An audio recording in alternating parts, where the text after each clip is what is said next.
Bienvenue dans cette série d'entretiens consacrés aux évolutions des métiers de l'information, de la communication et de l'édition. Nous sommes à l'école des métiers de l'information. Aujourd'hui, nous allons parler de lutte contre la désinformation et de fact-checking. Et notre invitée est Linh Lan Dao. Bonjour Linh Lan. Bonjour. Tu es journaliste à France Télé et tu fais du fact-checking. Je te laisse peut-être te présenter et nous expliquer un petit peu en quoi consiste ce métier, cette spécialité journalistique et le fact-checking. Alors, je suis journaliste pour l'émission de fact-checking Vrai ou Fake, diffusée le samedi et le dimanche sur France Info, la télévision, canal 27 de la TNT. Et voilà, ma spécialité, comme tu l'as dit, c'est le fact-checking. Donc, la différence avec le journalisme traditionnel où tu vas sur le terrain, tu cherches l'information et tu racontes une histoire. Là, on va partir d'affirmations, par exemple de personnalités politiques ou d'idées reçues. Et de là, on va essayer d'établir à quel point c'est vrai ou faux. Mais bien sûr, c'est pas forcément une réponse binaire. Des fois, ce sera en partie vrai et en partie faux. D'accord. Et alors, cette vague, cette tendance à faire du fact-checking dans les rédactions, c'est relativement nouveau. On l'a vu apparaître il y a 3 ans, 4 ans. Qu'est-ce qui a suscité cette nouvelle tendance, d'après toi ? Je pense que le fact-checking a pris son essor avec le développement des réseaux sociaux. À partir du moment où tu as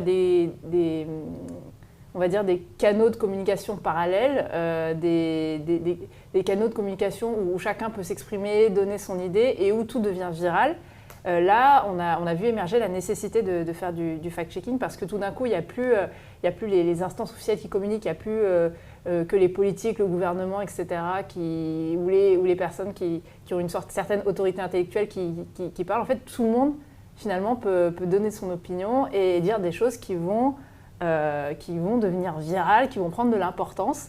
Et du coup, je pense que c'est là où le fact-checking a sa carte à jouer. C'est-à-dire qu'on va, par exemple, beaucoup travailler sur des affirmations qui circulent sur les réseaux sociaux. Comment vous êtes organisé, vous, d'ailleurs, à France Télé ? Alors, à France Télévisions, je dirais qu'on est un petit peu, on fait partie des pionniers du fact-checking. Enfin, on a plein de rédactions dédiées. Donc, il y a tout d'abord l'émission Vrai ou Fake qui existe depuis 2019, qu'on a créée à la suite du mouvement des Gilets jaunes. Et puis, on a travaillé beaucoup sur la pandémie quand on était à Vrai ou Fake. Donc, il y a cette émission-là. Il y a aussi Vrai ou Fake côté web. Donc, c'est-à-dire qu'eux, ils vont faire aussi des enquêtes de leur côté et écrire des articles qui sont publiés sur les réseaux sociaux, sur le site de France Info. On a aussi côté radio la cellule Vrai du Faux qui aussi va faire du fact-checking. Donc ça, c'est côté France Télévisions et Radio France. Au total, vous êtes une équipe de combien de personnes ? Alors, à Vrai ou Fake, l'émission télévision, on est environ 5-6 journalistes. Quel type d'informations douteuses on voit circuler aujourd'hui et qui tire votre attention, qui vous semble importante de checker ? Alors, les informations douteuses, ça va dépendre des gros événements d'actualité.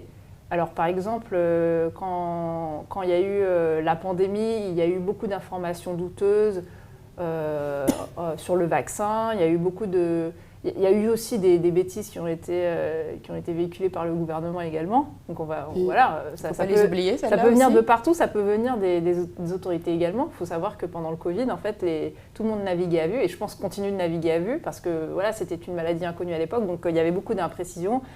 Donc forcément, tout le monde pouvait y aller de sa théorie sur le Covid, d'où est-ce que ça vient, comment ça se propage, est-ce que le masque est utile, etc.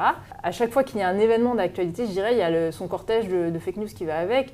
Et par exemple, pendant la présidentielle, il va y avoir des politiques qui vont donner leurs chiffres à eux ou leurs interprétations à eux et qui ne seront pas forcément précises ou qui ne seront pas forcément vraies. En fait, on peut tout faire dire à un chiffre. En fait. Donc, nous, on va regarder des déclarations politiques, on va regarder des chiffres, des statistiques. Et l'autre critère aussi, à part le fait que ce soit un fait d'actualité, on va regarder la viralité. et aussi si c'est concernant pour le public. C'est-à-dire que si ça a vachement circulé, si c'est une idée reçue qui circule énormément, je ne sais pas, au hasard, une fake news que les immigrés sont responsables de la fraude fiscale en masse, et en fait on s'aperçoit assez rapidement que c'est pas forcément eux qui sont responsables de la fraude fiscale, mais c'est plutôt des personnes qui sont aisées. Donc c'est le genre de choses qu'on va vérifier. Donc vous recontextualisez des déclarations publiques. Finalement, on pourrait vous dire, mais un journaliste fait ça, normalement. Quelle est votre particularité? Est-ce que c'est justement des méthodes qui sont peut-être nouvelles? Je dirais, oui, en fait, ça ressemble finalement au travail de journaliste traditionnel. C'est-à-dire que pour remettre en contexte, finalement, par exemple, il faut faire appel à des experts. Et souvent, les fake news, elles vont porter sur des sujets économiques, environnementaux, sociaux. Ça, on ne peut pas les décrypter finalement, nous tout seuls. Il faut qu'on ait des spécialistes. Et c'est ce qu'on a fait pendant le Covid. On est allé prendre des experts, des médecins qui sont compétents, qui sont qualifiés. Encore que, c'est pas parce qu'on est médecin compétent et qualifié. Voilà, je pense à Didier Raoult qui était très, très, très populaire et qui était très qualifié. Très qualifié et qui, ça lui a pas empêché de tordre des études. En fait, ça arrive à beaucoup de gens. Donc chercher l'expertise, essayer de vulgariser avec des mots simples. Voilà. Mais la différence avec le journalisme traditionnel, encore une fois, c'est qu'on va partir de quelque chose qui est inexact ou faux. D'accord. Un acronyme qui revient souvent quand on parle de fact-checking, très rapidement, c'est l'OSINT, pour Open Source Intelligence. Alors, un acronyme abscon, nouveau et anglophone. Qui plus est, qu'est-ce que tu peux nous en dire? Alors, je dirais que c'est pas si nouveau que ça. J'ai l'impression que ça a un petit peu toujours existé. Dès qu'Internet a existé et qu'on a pu faire des recherches sur Internet, je dirais que l'OSINT a existé. C'est juste que les journalistes qui le pratiquaient ne s'en rendaient pas forcément compte. C'est-à-dire qu'ils faisaient leurs recherches. Moi, j'aimais bien faire des recherches et trouver un petit peu des pépites. Et je ne me le disais pas, je suis en train de faire de l'OSINT. Mon collègue Brice Leborgne, qui travaille au web et qui est data journaliste, il m'expliquait qu'en fait, il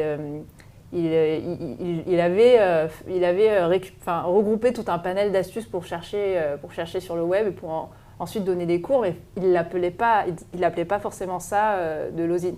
Mais maintenant, voilà, c'est une communauté, c'est organisé, il y a des associations. Je pense par exemple à Open Facto, qui est la première association d'OSINT de France. Donc là, ça s'est un petit peu formalisé. Mais finalement, je pense que tout le monde fait de l'OSINT sans le savoir. À son niveau son niveau, voilà. Moi, par exemple, je regarde, je stalk quelqu'un, je fais de l'OSINT. Voilà, pour des raisons journalistiques. Ça t'arrive souvent? Pour des raisons journalistiques. Oui, voilà, quand on suit quelqu'un qui fait des déclarations bizarres, fausses, on va éplucher ses réseaux sociaux pour voir, par exemple, qui est cette personne, quels sont ses amis, dans quel réseau il est, est-ce qu'il est extrême droite, extrême gauche, etc. pour, comme j'ai dit, remettre les déclarations dans leur contexte.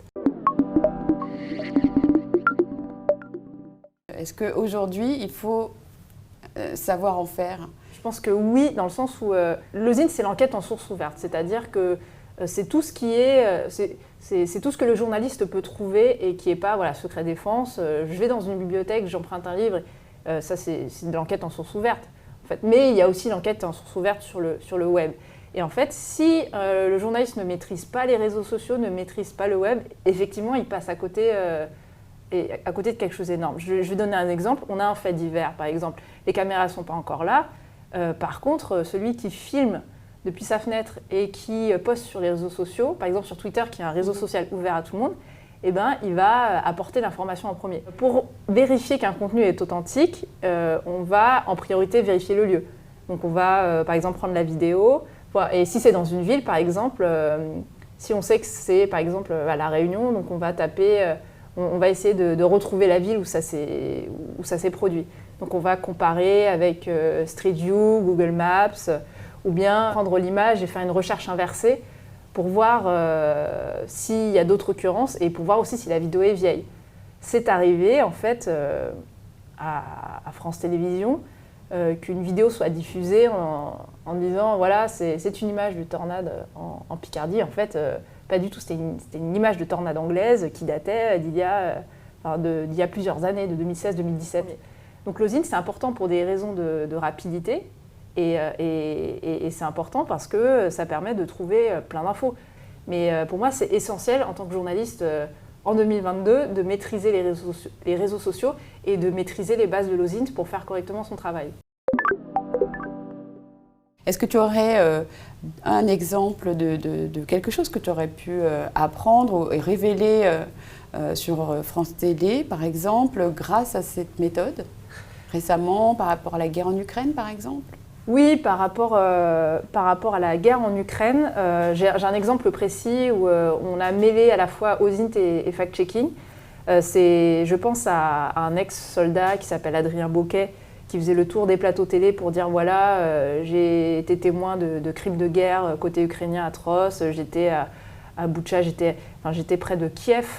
Et en fait, il a publié une photo pour prouver qu'il était à Kiev. Et puis, j'ai une collègue dans mon service qui s'appelle les révélateurs de France Télévisions, enfin mon ancien service, qui a géolocalisé cette photo, mais à 600 km de Kiev. Donc en fait, son truc, c'était bidon. Et la géolocalisation, c'est une des méthodes osint pour finalement fact-checker que ça se passe bien à l'endroit où on dit que ça se passe. Donc là, elle a montré que sa photo était prise à un endroit différent. Et alors donc cette tendance, est-ce que d'après toi, c'est quelque chose de conjoncturel parce qu'il y a des réseaux sociaux, il y a des nouvelles méthodes et puis ça peut aussi disparaître dans quelques années. Est-ce que c'est durable d'après toi ?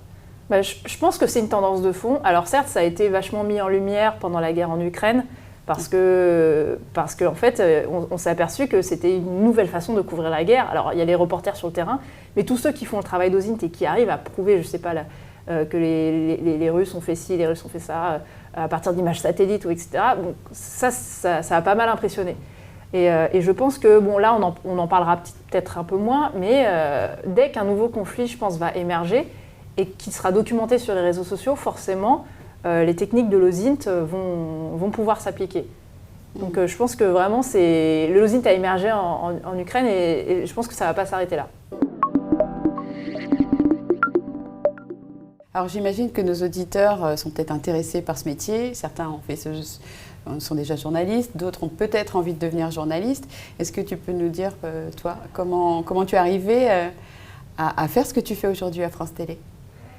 Alors, mon parcours, il est un petit peu lié au hasard. Donc, je suis pas journaliste par hasard parce qu'à la base, je suis curieuse, j'aime écrire. Je me suis intéressée assez tôt au format télé, j'adore l'image. Par contre, pour ce qui est du fact-checking, on va dire que c'était un peu un hasard. C'est juste parce que mon rédacteur en chef, qui s'appelle Julien Pain, lui avait fait du fact-checking aux observateurs à France 24. C'est lui qui a créé l'émission. Et on lui a proposé, il s'est dit, bon, ce serait pas mal d'avoir cette émission sur le fact-checking à France Info. Donc on s'y est mis et personnellement voilà, j'ai adoré parce que je trouve qu'il y a un sens en fait. C'est un peu ingrat parce que tout le monde nous déteste. Enfin, les journalistes sont un peu détestés de toute façon. Ah oui. Mais faire du fact-checking, quand on fait du fact-checking, on tape partout, on tape la gauche, on tape la droite, on tape le centre. Enfin, voilà. On pense qu'on a bien fait notre métier si jamais l'extrême droite et l'extrême gauche dit qu'on est soit trop de droite ou soit trop de gauche. Ça veut dire qu'on arrive à être neutre. Après, je pense qu'il y a des qualités importantes pour faire du fact-checking. Il faut être assez patient, avoir le sens du détail parce qu'en fait, des fois, on va être amené à faire des enquêtes qui sont nulle part. Donc, on va partir de zéro. Et faut être très très patient, faut pas avoir peur des chiffres, faut pas avoir peur de la technologie et des réseaux sociaux. Là, si on est allergique à ça, vaut mieux faire autre chose, quoi. Mais voilà, faut être, je dirais, assez pointilleux et précis. Très bien, merci Lynn. De rien. À bientôt. À bientôt.